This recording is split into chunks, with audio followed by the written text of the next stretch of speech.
मैं बताना चाहूँगा। और उससे पहले मैं आप लोगों को एक और बात बताना चाहूँगा कि धात कोई एनजीओ नहीं है।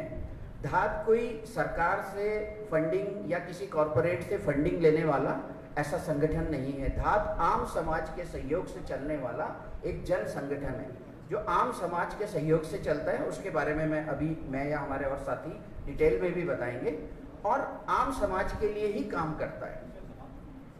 आज की डेट में हमारे जो हम जिन आयामों पे काम कर रहे हैं, जो हमारे कार्यक्रम चल रहे हैं, उसमें एक कार्यक्रम है पुनरुत्थान। अगर आप लोगों को याद होगा 2013 में एक आपदा आई थी केदारनाथ में, तो उस वक्त बहुत सारे जो लोग थे उन्होंने अपने घर के कमाने वाले को खो दिया वहाँ पर, और बहुत गरीब परिवार से थे। तो उस वक्त धात ने क्या किया कि उन परिवारों में जो बच्चे थे उनकी पढ़ाई पे संकट आ गया। तो धात ने ऐसे ही आप लोगों की तरह समूह जो लोगों के पास गए, अपने मित्रों के पास गए, और सबने मिलकर ये तय किया कि जिस घर से भी जो बच्चा पढ़ाई नहीं छोड़ेगा उसको हम 800 रुपये महीना या 10,000 रुपये साल का हम उसको देंगे। शर्त यह है कि वो बच्चा पढ़ाई नहीं छोड़ेगा। तो 2013 से ये हमारा कार्यक्रम चलते चलते आज इसमें आप ये मानिए कि एक्सीडेंट वाले केसेस से लेकर और कोरोना के केसेस तक, जिनके घर वालों ने जो मतलब उनके घर के परिवार वाले की डेथ हो गई है, तो उन बच्चों को हमने शामिल किया है। और दूसरा मैं आपको यही बताना चाहूँगा कि ये जो पूरा कार्यक्रम है, जो हम उस बच्चे को 800 रुपये देते हैं, ये हम पब्लिक द्वारा ही दिया जाता है, जो कि मात्र 100 रुपये पर महीना देकर भी कोई भी व्यक्ति उसमें जुड़ सकता है। जो उस कार्यक्रम में क्या है कि भाई आप 100 रुपये धात के अकाउंट में आता है और वहाँ से हम 800 रुपये उनकी बच्चे की मदर के अकाउंट में डालते हैं। तो ये एक पुनरुत्थान कार्यक्रम हमारा चलता है। और हम केवल आर्थिक मदद ही नहीं करते, साल में हम 2 बार उन बच्चों के साथ एक समर कैंप लगाते हैं और एक हम दिवाली मनाते हैं उनके साथ। इसके अलावा धात का एक और कार्यक्रम चल रहा है कोना कक्षा का, जिसमें कि आप ये लगाइए उत्तराखंड के लगभग 850 स्कूलों में जो प्राइमरी और जूनियर हाई स्कूल हैं, उसमें हमने कोने स्थापित किए हैं। और वो कोने का मतलब है कि उस कोने में हम बच्चों को पढ़ने की किताबें देते हैं। जैसे अगर आप लोगों ने बचपन में पढ़ी होंगी चंपक, नंदन, चकमक, प्लूटो, तो इस तरह की अगर आपने अपने घर में देखा होगा कि आजकल बच्चों में मोबाइल का क्रेज बहुत ज़्यादा हो गया है, तो हमारा कहना है कि बच्चे पढ़ने की तरफ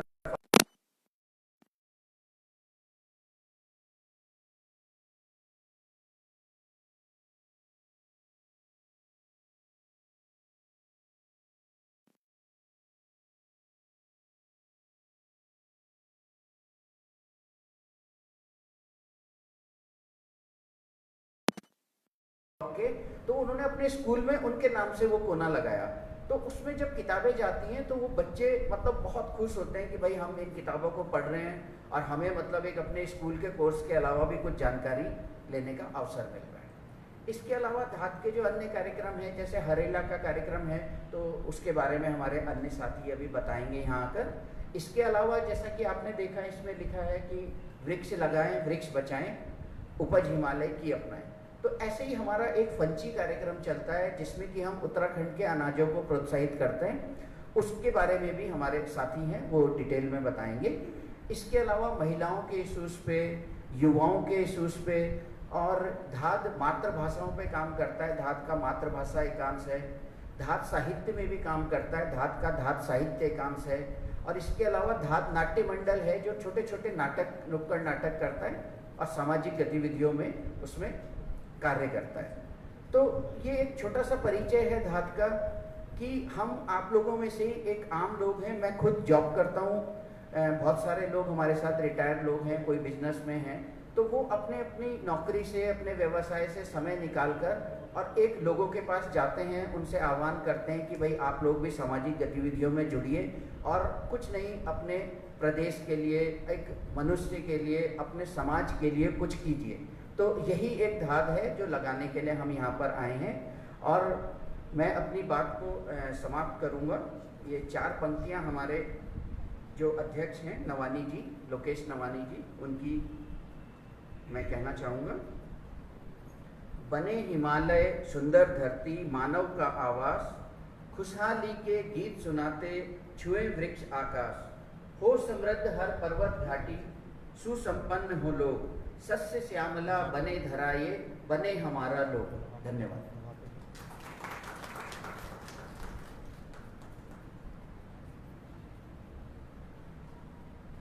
जी बहुत धन्यवाद विकास जी। और बिल्कुल धरती को हरा भरा बनाना ही हमारा लक्ष्य है इस हरेला में, वही हम कोशिश भी कर रहे हैं। और धात के जो हमारी साथी आज हमारे साथ जुड़े हैं, क्योंकि एक वॉलंटियर ऑर्गेनाइजेशन है, सब अपना थोड़ा थोड़ा समय निकाल करके यहाँ पर आते हैं, हमारे विभिन्न कार्यक्रमों में समय देते हैं। तो मैं उनका एक छोटा सा परिचय भी ज़रूर आप लोगों से करवाना चाहूँगी। तो विकास बहुगुणा जी से आप मिल चुके हैं, आप LIC में कार्यरत हैं और धार में अभी सह सचिव के पद पर कार्य कर रहे हैं। साथ ही हमारे आशा डोभाल जी हैं, रिटायर्ड शिक्षिका है राजकीय शिक्षा से। और साथ ही हमारे कोना कक्षा का जो कार्यक्रम है जिसमें हम बच्चों को बहुत सुंदर सुंदर किताबें भेजते हैं, वो मैम के ही संरक्षण में होता है। और हमारे साथ है नीना रावत जी। आप हमारे हरेला वन है, उस क्रम में स्मृति वन एक माल देवता में बहुत सुंदर बना है। और हमारे साथ तृप्ति जियाल जी ने भी वहाँ पर अभी रिसेंटली पौधा लगाया है, वो भी हमारे साथ जुड़ी हैं। तो जो स्मृति वन है धात का, मैम उसकी सचिव है नीना जी, और वो वहाँ की पूरी देखभाल करती हैं। और हमारे साथ शांति बिंजोला जी भी आज हमारे साथ जुड़ी हैं, हमारी बहुत पुरानी साथी है। और ये हमारा धात का लोक कला केंद्र जो है उसे देखती हैं और बहुत सुंदर ढोल दमोह भी बजाती हैं। साथ में हमारे रंजू बडोला जी भी हैं, जो इनकी अभी सुंदर प्रस्तुति का आप लोग आनंद भी लेंगे ढोल दमोह के साथ, मांगल गीतों के साथ। और हमारे साथ जुड़े हैं किशन सिंह जी, जो धात का कार्यक्रम है फंची, उसको आप देखते हैं। साथ में हमारे साकेत रावत जी हैं, जिन्हें आप देख रहे हैं, बहुत सुंदर हमारी तस्वीरें दे रहे हैं और आप धात में उपाध्यक्ष हैं। साथ ही हमारे मनोहर लाल जी जुड़े हैं, हरेला वन की कड़ी में हमारा एक मित्र वन है, आप उसे संभालते हैं। मेरा नाम अर्चना है, मैं प्रोफेशनली इंटीरियर डिज़ाइनर हूँ, लेकिन धात को जब भी कोशिश करती हूँ समय दे सकूँ। और साथ में हमारे शुभम है, जो रेडियो जॉकी है बाय प्रोफेशन, और ये भी धात के साथ वॉलंटियर करते हैं। अब धात की बातचीत तो हमने की कि धात किस तरह से काम करता है। अब मैं आग्रह करना चाहूँगी आशा डोभाल जी से कि वो आए और हरेला क्या है, परंपरागत किस रूप से मनाया जाता था और धात ने किस तरह हरेला मनाना शुरू किया, उसके बारे में आप लोगों से बातचीत करें।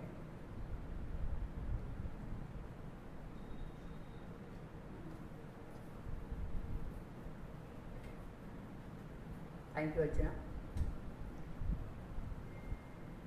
आप सभी को नमस्कार। इस कॉलेज में MD तृप्ति मैम और विद्यालय के फैकल्टी और स्टूडेंट, जितना भी स्टाफ है, और साथ में मेरी धात संस्था से आए हुए साथी, आप सभी का इस सभागार में स्वागत है, हार्दिक अभिनंदन है। हम आज विद्यालय में आए हैं आपके यहाँ धात लगाने, जैसे कि अभी बहुगुणा जी ने बताया कि हम धात लगाने आए हैं कि आप हमारे साथ आइए और हमारी इस संस्था को, हमारे सामाजिक कार्यों को आगे बढ़ावा दीजिए, ताकि हम सब मिलकर के आगे काम कर सकें। जैसा कि अभी सर ने बताया कि धात संस्था बहुत सारे कार्य करती है, तो उसी का एक कार्यक्रम है हरेला। हरेला का जो पर्व है वो हम उत्तराखंड में मना रहे हैं। हरेला वैसे तो 16-17 तारीख को हो चुका है, लेकिन धात का ये है कि हम 1 महीने तक इसको मनाते हैं और हम लास्ट में 20 संक्रांत पे 17 तारीख को इसको समाप्त करेंगे। इसलिए हम सब विद्यालयों में जा रहे हैं और कॉलेज में जा रहे हैं और संस्थाओं में, मोहल्लों में, जहाँ जहाँ हम ये कार्यक्रम कर सकते हैं हम कर रहे हैं और अपने साथ सभी लोगों को जागृत करने की कोशिश कर रहे हैं कि समाज में एक ऐसी भूमिका अदा करें जो आगे समाज को आगे ले जाने के लिए निरंतर कार्य करते हैं। हरेला का पर्व जो है, धात संस्था ने पहले जो कुमाऊं मंडल था, कुमाऊं मंडल का ये त्योहार हुआ करता था हरेला, और कुमाऊं के लोग इसको मनाते थे। तो उसको मनाने के लिए जब हरेला, ये सावन की संक्रांति जब आती थी, उससे पहले 8-10 दिन पहले लगभग वो छोटी छोटी टोकरियों में बीज बोया करते थे, लगभग 12 अनाज तक बोते थे और उनको पानी देना, जैसे कि हम नवरात्रों में जौ बोते हैं, तो इस तरह से उनको पानी दे करके उनको सींचते थे। लेकिन जिस दिन हमारी संक्रांति आती थी, उस दिन फिर हरेला देखा जाता था कि कौन सी टोकरी में अनाज जो है सबसे अच्छा हुआ है, किसमें सबसे अच्छे पत्ते आए। ये एक पारंपरिक प्रथा थी और फिर उसी अनाज को उस साल बोया जाता था कि इसमें सबसे अच्छे पत्ते निकले हैं और सबसे अच्छी फसल हुई है, तो ये फसल जो है इस बार अच्छी हुई। तो इस तरह से कुमाऊं में इसको मनाया जाता था। गढ़वाल में भी और जगह भी कई लोग मनाते थे इसको। धीरे धीरे क्या हुआ कि समय के जब अंतराल बढ़ता गया तो लोग जो हैं इसको धीरे धीरे प्लेन्स में आ गए, पहाड़ छोड़ दिए कुछ लोगों ने, तो कुछ देहरादून में या हमारे उत्तराखंड में इसकी कमी सी होने लगी कि हमारा अपना कोई पर्व तो है नहीं, लोक पर्व होने चाहिए, सभी के होते हैं लोक पर्व, लेकिन उत्तराखंड का अपना कोई राज्य पर्व ऐसा नहीं था। फिर धाद सामने आई और धाद ने आवाज़ लगाई कि क्यों ना हम हरेला को मनाएं और हरेला को राज्य पर्व का दर्जा दिलाया जाए। 2010 से धाद ने हरेला मनाना शुरू किया।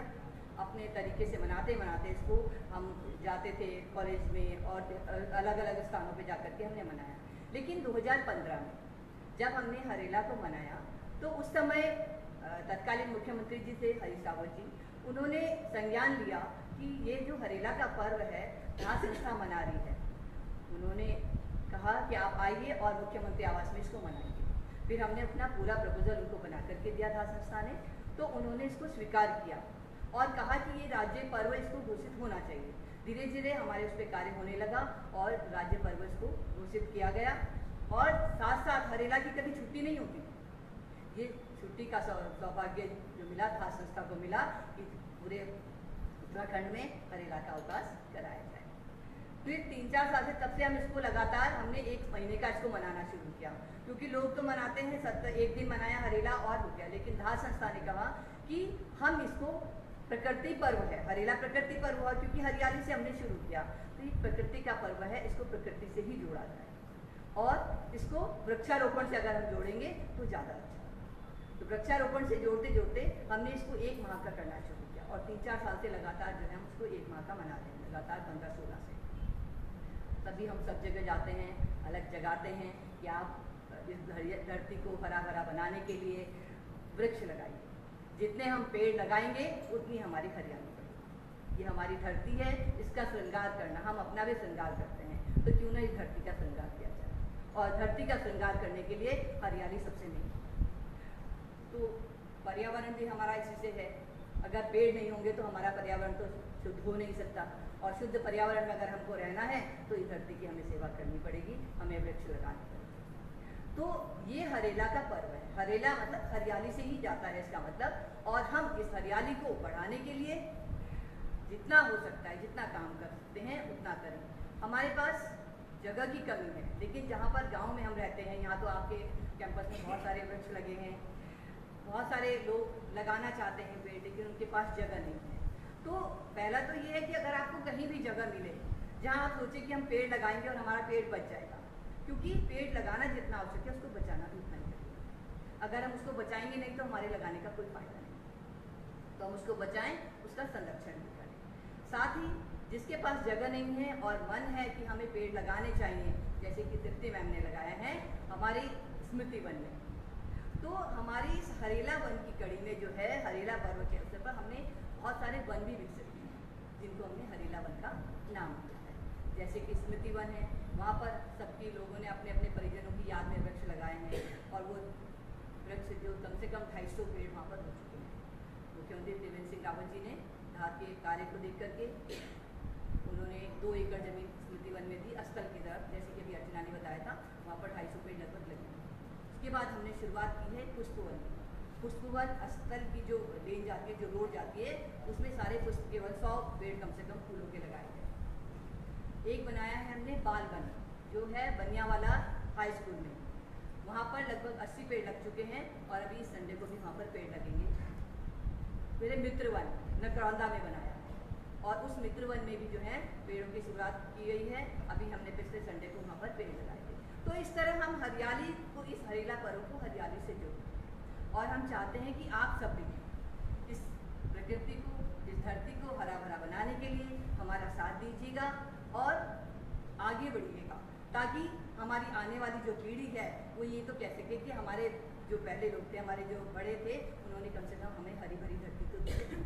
हम आज के समय में और कुछ नहीं दे सकते, तो हरियाली तो दे सकते हैं कम से कम। ये जो बड़े पेड़ हैं ये हमें छाया दे रहे हैं, सभी कुछ तो हमें इनसे मिल रहा है। हम जो सांस ले रहे हैं ये भी तो इसी से ले रहे हैं। लेकिन अगर हम इनकी देख रेख नहीं करेंगे तो हमारा जीवन भी बेकार है। ये हमें दे रहे हैं, हम इनको क्या दे सकते हैं? केवल इनकी रक्षा कर सकते हैं और इनको आगे बढ़ा सकते हैं। तो इसी के साथ मैं सबसे अपील भी करना चाहूँगी कि अगर आप भी चाहते हैं कि हम पेड़ लगाएं, हमारे पास जगह नहीं है, सुविधा नहीं है, तो आप हमारे साथ आइएगा और यह स्मृति वन है, बाल वन है, मित्र वन है, कहीं भी ये 100 रुपये मासिक, केवल 100 रुपये महीने, 100 रुपये में कुछ नहीं होते, उसके तौर पर आप हमारे साथ शेयर करके एक पौधे की रक्षा भी कर सकते हैं और उसको लाभ भी ले सकते हैं कि हमने इस धरती को हरा भरा बनाने के लिए अपना कुछ न कुछ योगदान किया। Thank you.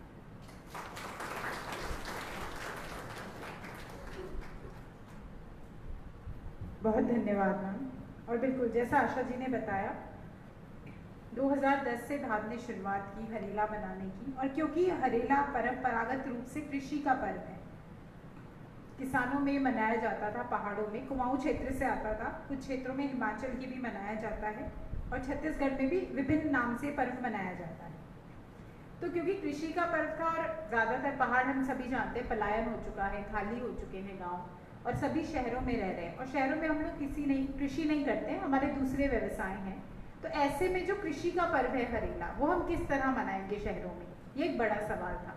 और 2010 में जब धाद ने अपनी हरेला की यात्रा शुरू की, तो हमने इस हरेला को पौधारोपण से जोड़ा, क्योंकि हमें शहरों में पेड़ों की ज़्यादा आवश्यकता है, पेड़ कटते जा रहे हैं, शहर फैलते जा रहे हैं, इसलिए हमने पौधारोपण के साथ हरेला मनाने की शुरुआत की। जैसे कि आशा जी ने भी बताया, 2015 में हम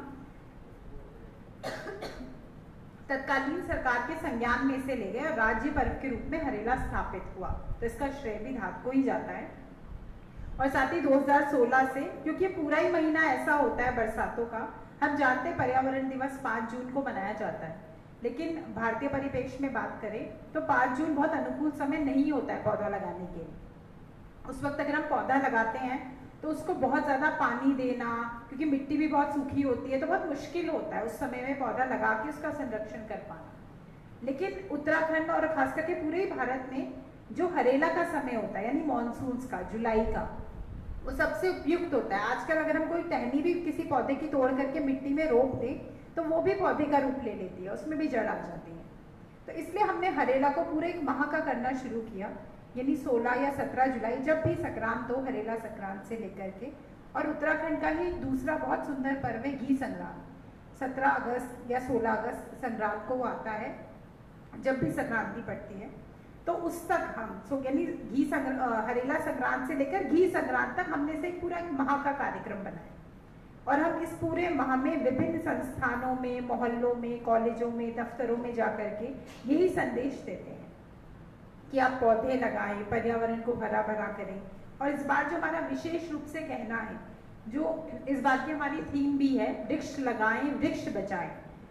क्योंकि जब हमारे आसपास कोई 100, 200, 500, 1000 साल पुराना पेड़ कटता है, उसका विकल्प एक आज लगाया हुआ पौधा कभी भी नहीं हो सकता। चाहे हम आज 5 लाख पौधे रोप दें, लेकिन वो जो एक पेड़ कटा है, उसकी भरपाई वो 5 लाख पौधे भी नहीं कर पाएंगे, क्योंकि उसमें कई 100 वर्षों का समय लगेगा। तो इसलिए ये भी जरूरी है कि हम पौधा तो रोपें ही, उसका संरक्षण भी करें, लेकिन साथ ही साथ जो हमारे आसपास बुजुर्ग पेड़ हैं उनको भी बचाएं, जब तक बहुत आवश्यक ना हो वो ना काटे जाएं। इसके लिए भी हमें आवाज उठाना जरूरी है। इसी क्रम में मेरा आग्रह रहेगा, हमारे साथ किशन सिंह जी हैं, जो हमारी दूसरी लाइन है, उपज हिमालय की अपनाएं। पूरा इंटरनेशनल मिलेट वर्ष इस वक्त चल रहा है, तो मोटा अनाज जो हिमालय का है, हमारे पूरे हिमालय का, चाहे वो हिमाचल हो, चाहे उत्तराखंड हो, नेपाल हो, जहाँ का भी वो, उसको हम कैसे बढ़ा सकते हैं, उसके बारे में भी धाद कार्य कर रहा है। उसके बारे में बताने के लिए मैं आमंत्रित करना चाहूंगी किशन सिंह जी को।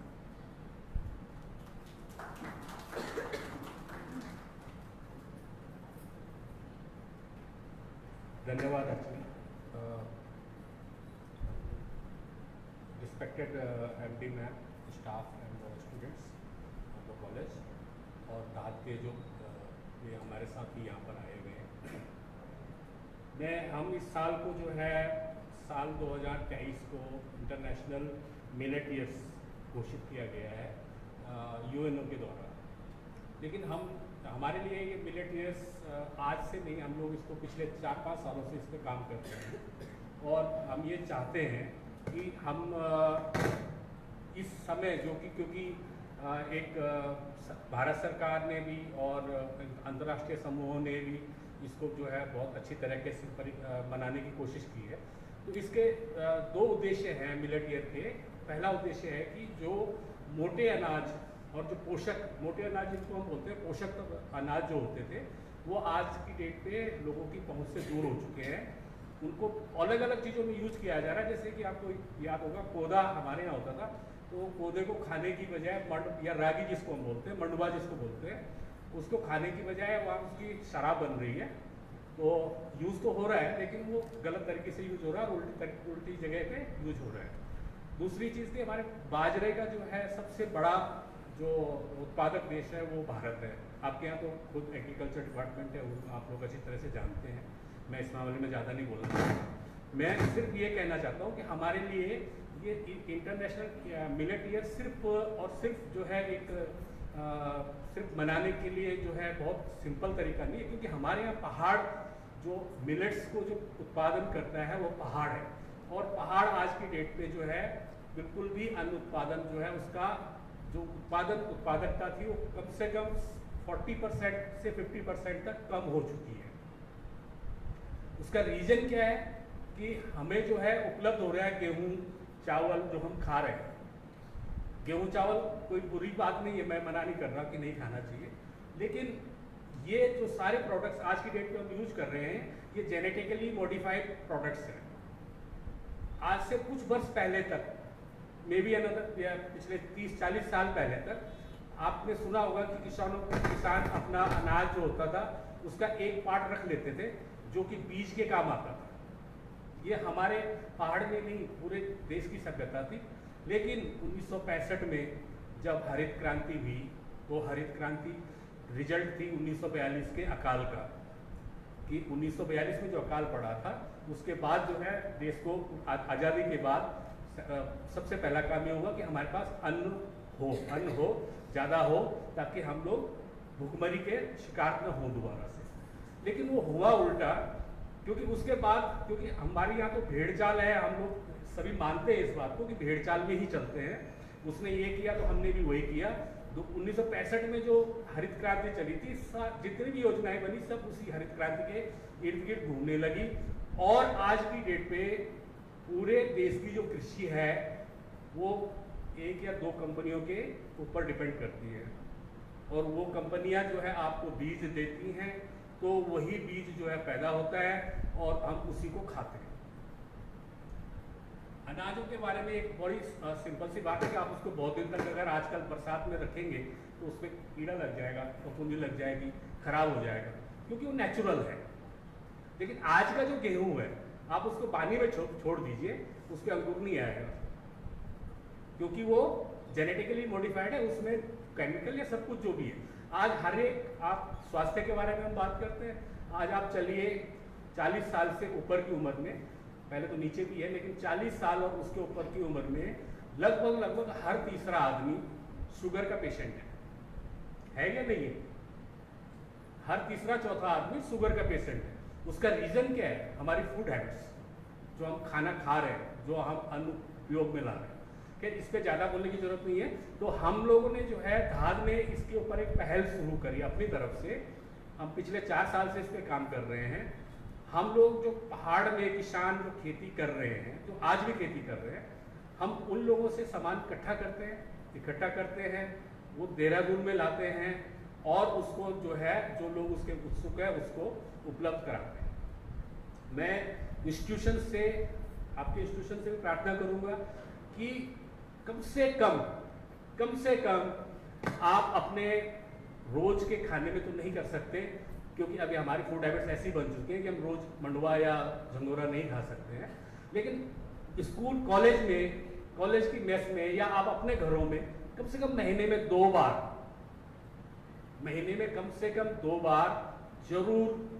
जरूर करके मोटे अनाजों को प्रयोग करें।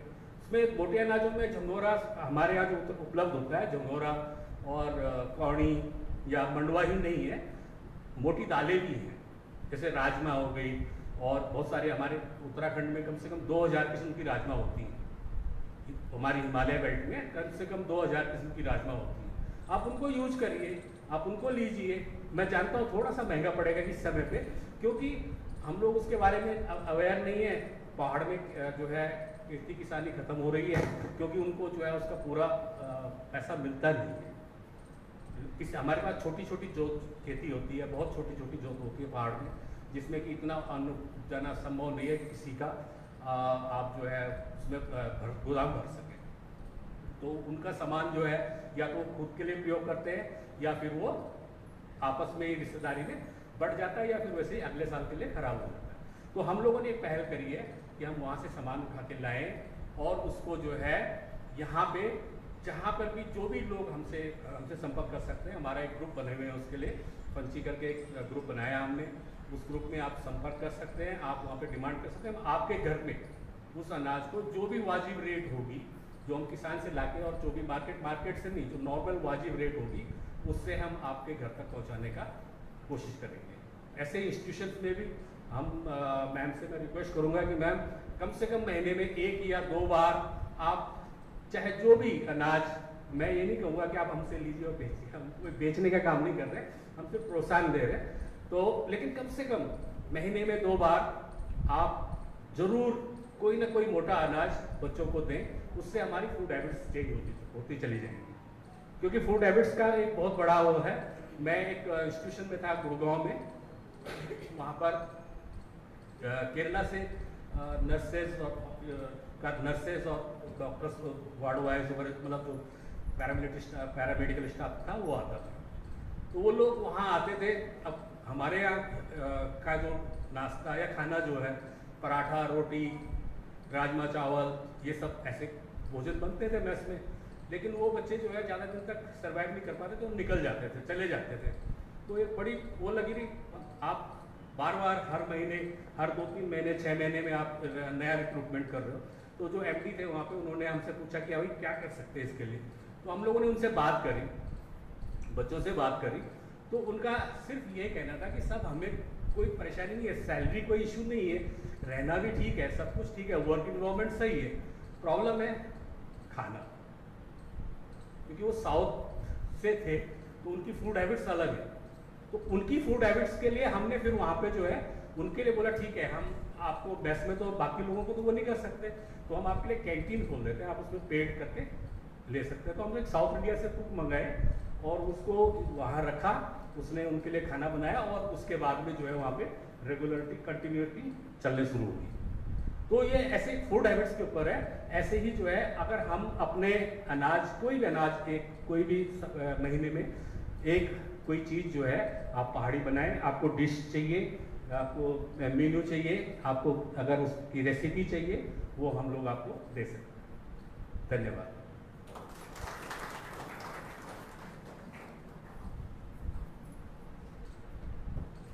जी बहुत धन्यवाद सर। और बिल्कुल ये हमारा आग्रह आप सभी से है कि पहाड़ी मोटा अनाज, चाहे वो किसी भी क्षेत्र का हो, कुमाऊं का हो, गढ़वाल का हो, जौनसार का हो, चाहे हिमाचल का हो, इवन नेपाल का हो, उसे आप अपने भोजन में ज़रूर शामिल करें। क्योंकि हम लोग सभी हिमालय में रह रहे हैं, हिमालय की घाटी में अभी हम हैं, या हिमालय पे जो लोग रहते हैं। हिमालय ना केवल भारत के लिए बल्कि पूरी दुनिया के लिए बहुत इम्पोर्टेंट है, माउंटेन रेंज है। तो उसकी देखभाल करना, वहाँ रहना लोगों का बहुत ज़रूरी है। और धीरे धीरे गांव खाली होते जा रहे हैं, पलायन होता जा रहा है। शहरों में हम डिसेंट्रलाइजेशन की बात करते हैं, शहरों में बहुत भीड़ बढ़ती जा रही है। तो उसके लिए भी बहुत आवश्यक है कि जो गांव में लोग हैं, अभी भी खेती कर रहे हैं, उनके अनाज को एक अच्छा मार्केट प्रोवाइड हो। हम लोग जब उसके उपभोक्ता बनेंगे, हम लोग उसके कंज्यूमर बनेंगे, तभी वो लोग अपनी जो फार्मिंग है, खेतियों से कंटिन्यू कर सकेंगे। वरना धीरे धीरे जो लोग बचे भी हैं, शायद कहीं ना कहीं वो लोग भी पलायन कर जाएंगे। उसके लिए भी हमारा ये आग्रह आप सभी से है। अब बहुत ज़्यादा समय ना लेते हुए मैं आग्रह करना चाहूँगी, हमारे साथ शांति बिंजोला जी हैं, जो हरेला का एक बहुत सुंदर सांस्कृतिक पक्ष भी है। क्योंकि हम लोग सब पहाड़ों पे रहने वाले हैं, और हमारा मानना है धाक में कि चाहे हम किसी भी क्षेत्र से आते हो, किसी भी राज्य से आते हो, अगर हम उत्तराखंड में रह रहे हैं तो हम सभी उत्तराखंडी हैं, हम सभी पहाड़ी लोग हैं। चाहे हम किसी भी सरनेम के हों, हम किसी भी जाति के हों, किसी भी धर्म के हों, किसी भी प्रांत के हों, लेकिन अगर हम एक बार उत्तराखंड में आए हैं, हिमालय में आए हैं, तो हम सब हिमालय के लोग हैं, हम सब उत्तराखंडी लोग हैं। और संस्कृति कहीं की भी हो वो बची रहनी चाहिए, संरक्षित रहनी चाहिए, ये बहुत आवश्यक है। और क्योंकि पहाड़ों में, हिमालय में, जिसे हम जानते हैं गौरा देवी हुई है, चिपको आंदोलन इतना बड़ा हुआ है, पूरी दुनिया उत्तराखंड को, भारत को चिपको आंदोलन के लिए भी जानती है। इतने बड़े बड़े पर्यावरणविद भारत से हुए हैं, उत्तराखंड से हुए हैं। तो वैसे ही हमारी जो पहाड़ों की महिलाएं रही हैं, वो जब भी अपना काम करती रही है, बहुत सुंदर वो गीत लगाती थी। वो गीत भी अभी मैम हमारे साथ साझा करेंगी। तो मेरा उनसे आग्रह रहेगा, वो पूरी जो विरासत है हमारी, उसका एक छोटा सा परिचय और गीत संगीत मैम जरूर थोड़ा सा।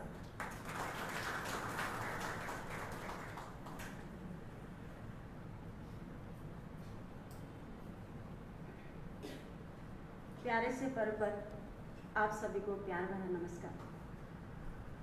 प्यारा इसलिए कहा कि प्रकृति का पर्व है और हम सबको प्यारा है, मौसम भी प्यारा है। तो एक नारे से हम अपनी बात की शुरुआत करेंगे कि मिट्टी, पानी और बयार जंगल के हैं ये उपकार। आप मेरे साथ बोलेंगे, मिट्टी, पानी और बयार जंगल के हैं ये उपकार। मिट्टी, पानी और बयार जंगल के हैं ये उपकार। हम उपकार की बात करते हैं, अगर हम तपती धूप में कहीं खड़े हों और कोई हमें थोड़ा सा छाता हमारी तरफ कर देता है तो हम उसको थैंक्स बोलते हैं। लेकिन जो प्रकृति हमें हवा, पानी, जीवनदायिनी जिसे कहेंगे, सब कुछ देती है, हम उसका थैंक्स नहीं करते। और उसी का थैंक्स करना हम धात के माध्यम से सबको सिखाते हैं कि हमें जो प्रकृति देती है, अगर हम इतनी बड़ी बिल्डिंग में हैं तो ये भी उसी प्रकृति का दोहन है। अगर हम फैक्ट्रीज चलाते हैं या सड़कें हैं या हम लिखते हैं या हम अगर साड़ी पहन रहे हैं, ये भी उस प्रकृति से हमें मिला है। तो उसके बिना हम जी नहीं सकते, हमारी जीवन की संभावना नहीं हो सकती हैं। अब बात आती है कि हमारे पुराने लोग, हमारे पूर्वज किस तरीके से इस प्रकृति को हमारे लिए छोड़ के गए हैं, कितने उन्होंने मेहनत करी है। पहाड़ों में उन्होंने खेत खोद के बनाए हैं, उसके बाद उन्होंने उस पहाड़ से इतना प्रेम किया कि ये सब लोकगीतों में झलकता है। और इसीलिए हम बार बार कहते हैं कि लोकगीतों का संरक्षण बहुत ज़रूरी है। लोकगीतों के जब हम संरक्षण की बात करते हैं तो लोकगीतों के अंदर जो उन्होंने भाव व्यक्त किए हैं वो कोई नकली भाव नहीं है, उनके हृदय से निकली हुई उनकी संवेदनाएं, उनकी भावनाएं वो लोकगीतों में हमें दिखाई देती हैं। और इसीलिए हम लोग बार बार कहते हैं कि लोकगीत बचने चाहिए, क्योंकि लोकगीतों में ही हमें पता चलेगा कि तब क्या होता होगा और उन लोगों ने कैसी विकट परिस्थितियों में भी अपने आप को कैसे संभाला होगा। और जैसे पुराने ज़माने में कहते हैं, ये घी संक्रांति की हम बात कर रहे हैं, तो सावन ये जो चौमासा आता है, हम ऋषियों की धरती में रहते हैं और ऋषियों ने अनुसंधान यहाँ पे किए हैं। इसीलिए उत्तराखंड को या भारत को ये कहा जाता है कि हमारी कोई भी व्यवस्था, चाहे वो भौगोलिक व्यवस्था है या हमने जो त्यौहार मनाए, इसके पीछे भी वैज्ञानिक तथ्य होते हैं। वो इसीलिए होते हैं कि अनुसंधान है इनके पीछे। तो हमारे जब पूर्वज इन चौमासों में गायें हष्ट पुष्ट हो जाती हैं और खूब दूध देती हैं, तब घी होता है। और वो जो 4 महीने तक हम घी खाते हैं, खूब इस हरेला में घी का बड़ा महत्व है। कुमाऊं में कहते हैं कि नहीं तो लोग गंडेल बन जाएंगे अगर घी नहीं खाएंगे सावन में। तो हम उस घी को पूरे महीने खाते, पूरा साल भर ताकतवर रहते थे हम लोग। चटनी में रोटी खाते थे तब भी स्वस्थ रहते थे, क्योंकि वो तब दिमाग से नहीं खाते थे, वो आँखों से खाते थे उस भोजन को और भूख से खाते थे। आज हम आँखों से नहीं खाते, आँखें हमारे टीवी पे या मोबाइल पे होती है, इसलिए हम स्वस्थ नहीं रह पा रहे हैं। तो बहुत सारे कारण हैं, बहुत सारी लंबी बातें हो जाएंगी। तो मैं लोकगीतों की बात कर रही थी।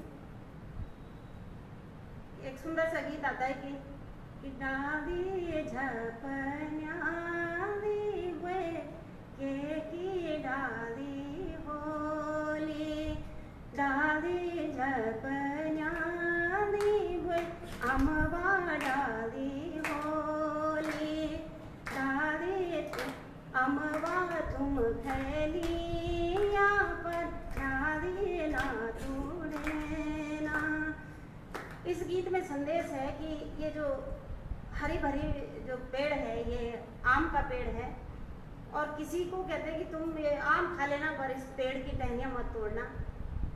इस तरीके से उन्होंने इस गीत के माध्यम से हमें संदेश दिया है।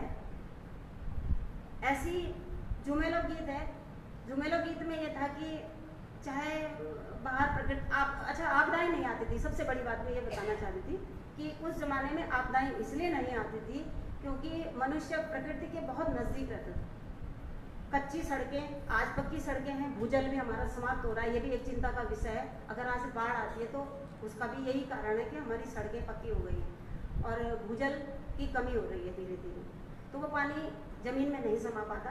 इसलिए तो पहले पहाड़ों में क्या होता था कि अपने आसपास भी पेड़ लगाते थे। पेड़ इसलिए भी लगाते थे कि सामाजिक और धार्मिक जो अनुष्ठान होते थे, कार्य होते थे, वो पेड़ों के बिना नहीं होते थे। तो जब हमारे यहाँ शादी होती थी तो केला भी चाहिए, पैया भी चाहिए, फूल भी चाहिए, फल भी चाहिए, और पूरी प्रकृति से ही शादी हो जाती थी। तब हमें ये सब नकली चीज़ों की जरूरत नहीं पड़ती थी। तब वो जमाना था, तो उस समय ये आपदा ही नहीं आती थी। भूस्खलन नहीं होता था क्योंकि पेड़ लगे रहते थे, जड़ें आपस में पकड़ के रखते थे और वो उन्हीं पेड़ों की जड़ से ठंडा ठंडा पानी उनको मिलता था, वो संरक्षण रहता था। तो आज ये बहुत सोचनीय विषय हो गया है।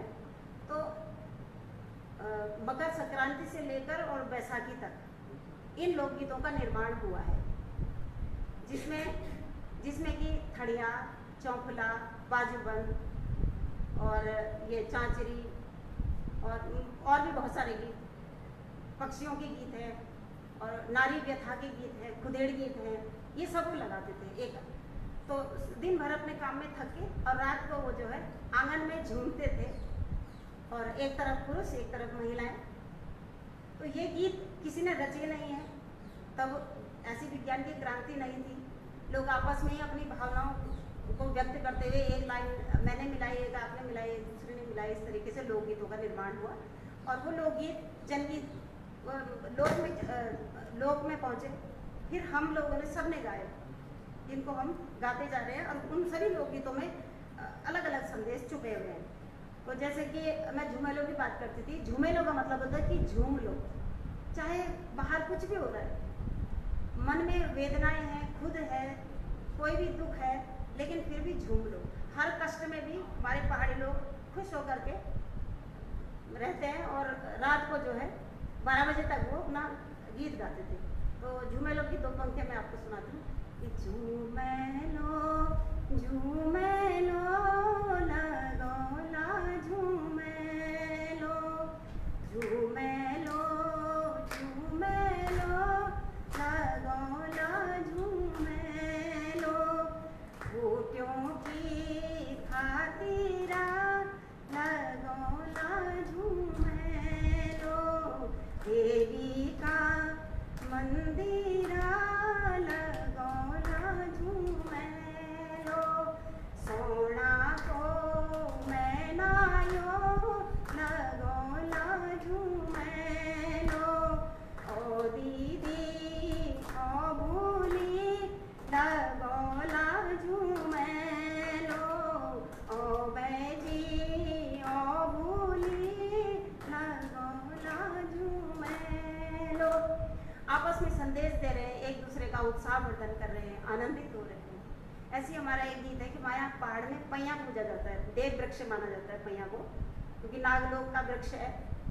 कहते हैं महाभारत काल में भगवान कृष्ण पितरों की पूजा के लिए, पांडवों के लिए उस वृक्ष को लेकर के आए थे, तो इसलिए पैया का बड़ा विशेष महत्व होता है। पद्म का जो पेड़ होता है, तो जब वो जमा होगा किसी खेत की मेंढ में, तो उसके लिए गीत बना किसे राखी में डोली नैडाली पैया जामी से राखी में डोली नैडाली पैया जामी पूली काढ़ी सोदी नैडाली पैया जामी चला दीदी भू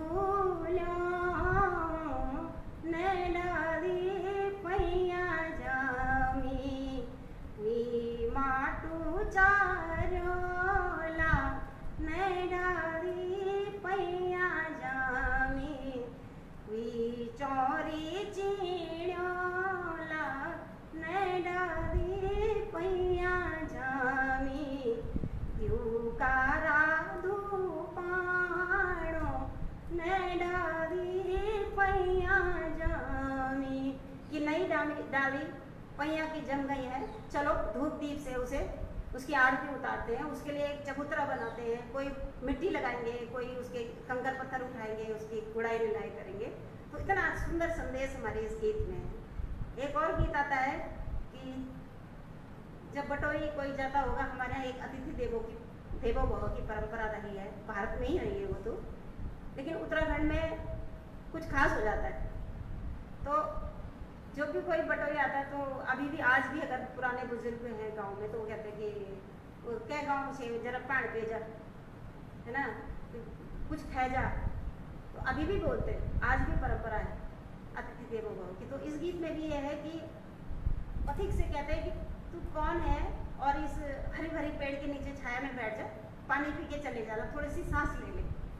तो गीत क्या है कि पूछे बटोई घाम तैलो, झीट बैठी जा डाली का छैल, पूछे बटोई घाम तैलो, झीट बैठी जा डाली का छैलो, छैलो बैठी ली डाली ना हेरी, डाली हेरी लो की ना तोड़ी, पूछे बटोई घाम तैलो, झीट बैठी जा डाली का छैलो, तीस लगी जा पानी पेली, थाऊ ले ली दो तब चली जैलो, भीड़े मोड़े की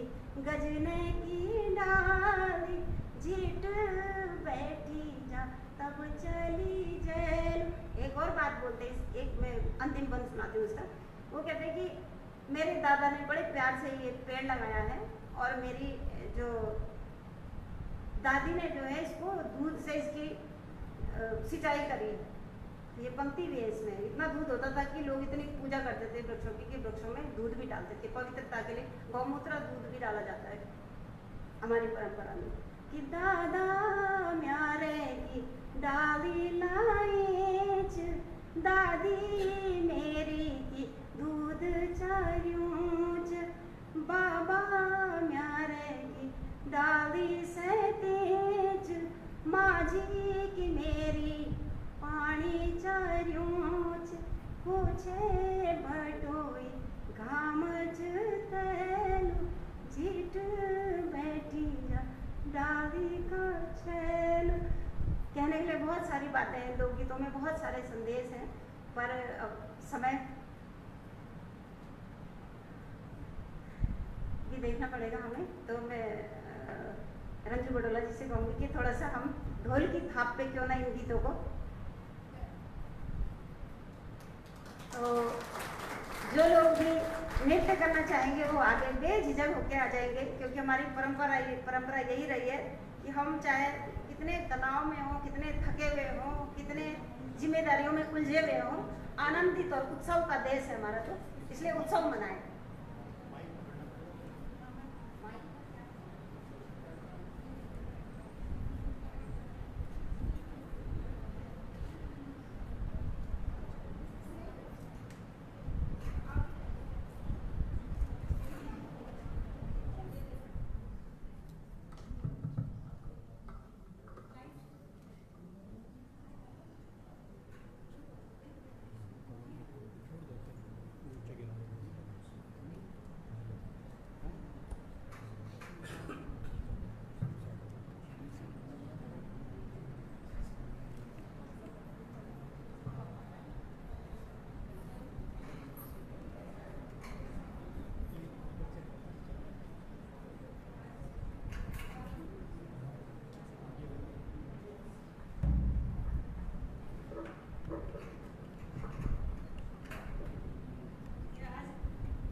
बहुत धन्यवाद शांति जी और रंजू जी का।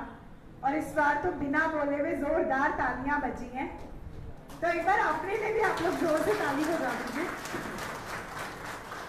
जो साथ में थिरके हैं उनके लिए भी, और जिन्होंने तालियां जोर जोर से बजाई हैं उनके लिए भी। तो बस अब कार्यक्रम को अंतिम रूप देते हुए मैं, हमारे बीच है सामाजिक कार्यकर्ता, शिक्षा उद्यमी, आत्मनिर्भर गृहिणी और एक माँ। उनके बारे में जितना कहा जाए उतना कम है, फिर भी मैं एक छोटा सा उनका परिचय जरूर देना चाहूँगी। आपने अपनी शुरुआती शिक्षा देहरादून से करने के बाद लंदन से मैनेजमेंट में परास्नातक की शिक्षा ग्रहण की एवं उसके उपरांत राजनीति शास्त्र में पीएचडी की उपाधि प्राप्त की। भारत आने के बाद आप अपने पिता श्री एमएल जुयाल जी के पच्चीनों पर चलते हुए समाज सेवा की ठानी एवं समाज में उपेक्षित लोगों के साथ स्वास्थ्य एवं शिक्षा के लिए काम करना प्रारंभ किया। इस समय डॉक्टर तृप्ति अनेक बालिकाओं की शिक्षा को प्रायोजन कर रही हैं। इसी के साथ उनका सपना है कि वो निर्धन बच्चों के लिए एक ऐसा स्कूल खोले जिसमें समाज से उपेक्षित बच्चे पढ़ सके और अपना एक मुकाम पा सके, जिसके साथ साथ उन्होंने इसके लिए एक स्कूल का निर्माण भी प्रारंभ कर दिया है। इसके साथ ही डॉक्टर तृप्ति के मार्गदर्शन में माया ग्रुप ऑफ कॉलेजेस में निर्धन छात्र छात्राओं के लिए विभिन्न छात्रवृत्तियां भी दी जा रही हैं, जिससे निर्धन छात्र छात्राओं को भी उच्च शिक्षा प्राप्त हो सके और वो उपयुक्त रोजगार पा सके या स्वयं का स्वरोजगार कर स्वावलंबी भी बन सके।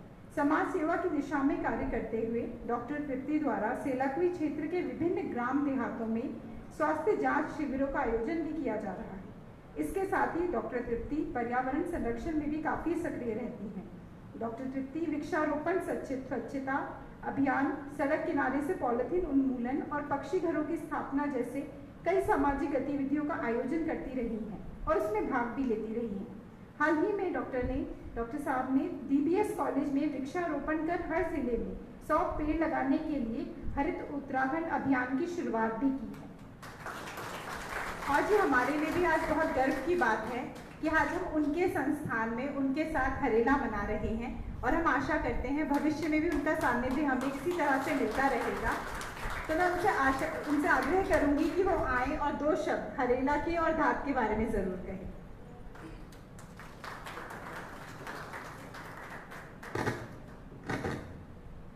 आप सभी को मेरा प्रणाम। आपने बहुत कुछ बोल दिया है तो आई थिंक मेरे को इंट्रोड्यूस करने की ज़रूरत नहीं है। मैं सबसे पहले आप सबका धन्यवाद करना चाहूँगी कि आप सब यहाँ आए। विकास जी, आशा जी, किरण जी, शांति जी, अर्चना जी और रंजू जी, आप सबका बहुत बहुत धन्यवाद। आपने समय निकाला और आप लोग यहाँ आए। और मैं माफ़ी चाहना चाहूँगी कि हम लोग लेट हो गए, बट धात संस्था जो कर रही है वो बहुत ही ज़्यादा हमारे समाज के लिए बहुत ही ज़रूरी है। हमारे आने वाले बच्चों को बताना कि हमारी संस्कृति है, क्या हमारा समाज है, चाहे वो लोकगीत हो या भोजन हो या जो भी हो, बहुत ज़रूरी है।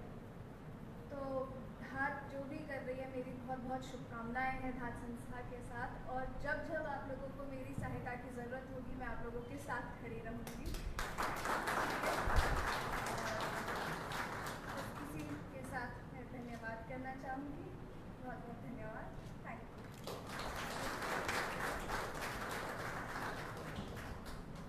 बहुत धन्यवाद तृप्ति जी। और क्षमा की बिल्कुल बात नहीं, क्योंकि आज भी वो एक स्वास्थ्य शिविर से ही आ रही हैं, तो एक अच्छा काम करके दूसरे अच्छे काम में आने के लिए मुझे नहीं लगता कि ऐसे किसी क्षमा की ज़रूरत है। हमें बिल्कुल कोई दिक्कत नहीं हुई, बल्कि हमें अच्छा लगा कि आप इतनी एक्टिवली समाज के बीच में जाकर, क्योंकि हम लोग भी वही कोशिश कर रहे हैं, और जब एक जैसे लोग मिलते हैं तो ज़रूर कुछ और बेहतर निकल करके आता है।